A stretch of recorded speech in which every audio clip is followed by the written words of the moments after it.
Slovenia, baby. The next step is actually, yes, Slovenia. Amazing country.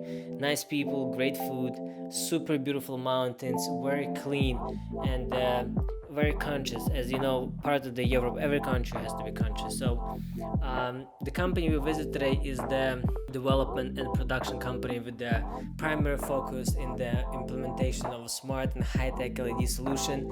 They can do the depot services, the warehousing, of course, as well. They do a lot of business with the Swiss and Germany, with the export, and they're located 1 hour away from Ljubljana airport. If you do the shipping and if they do the export, you have to use the Trieste and Koper port.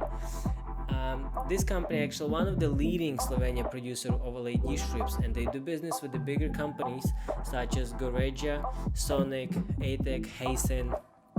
Of course, they support the smallest one such as Tosama, Neri, Apower, Daisy, UX, and well, there's many more, So they have 9001 ISO certificate. Stay with us and see what we have for you today, guys.